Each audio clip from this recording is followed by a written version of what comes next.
Hello बच्चों, let's see the question and the question is for the reduction of silver ion with copper metal, the standard cell potential was found to be 0.46 volt at 25 degree Celsius. The value of standard gives energy क्या होगी हमारे पास.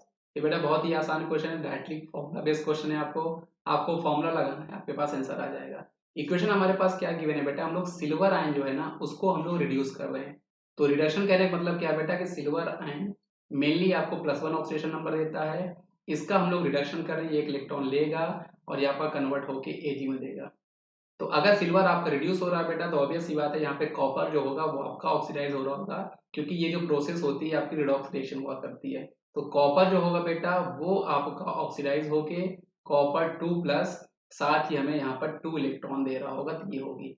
इन दो equation को जब हम लोग club कर रहे होंगे बेटा तो आपको इलेक्ट्रॉन को बैलेंस करने के लिए यहाँ पे 2 से मल्टीप्लाई करने वाला है. तो मतलब फाइनल जो हमारे पास यहाँ पर इक्वेशन मिलने वाली है वो आपकी मिलेगी कॉपर, यहाँ पर आपको मिलेगा 2Ag प्लस, साथ में आपको मिलेगा कॉपर 2 प्लस और 2Ag यहाँ पर आपको मिलने वाला है.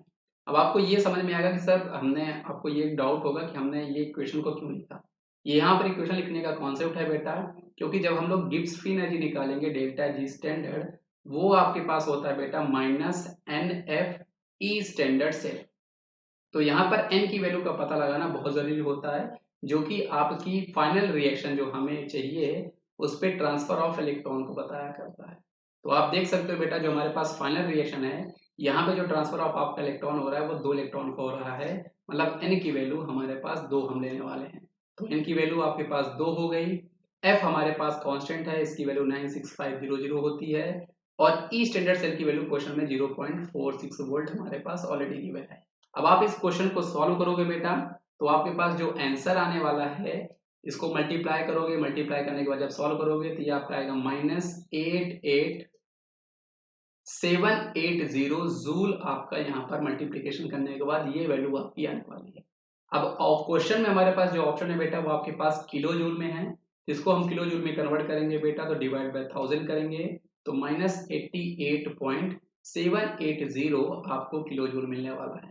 तो हम देखते हैं ये हमारा कौन से ऑप्शन से मैच कर रहा है बेटा. तो आप देखो ये हमारा ऑप्शन नंबर ए से बिल्कुल मैच कर रहा है. ऑप्शन नंबर ए से हमारा बिल्कुल मैच कर रहा है. जल्दीबाजी में बेटा आप लोग यहाँ पर ऑप्शन नंबर बी मत कर देना. यूनिट यहाँ पर देखना, ये आपका जूल है.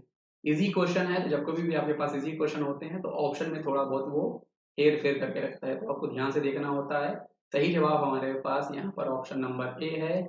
आई होप आपको ये कॉन्सेप्ट समझ में आया होगा बच्चों. Thank you.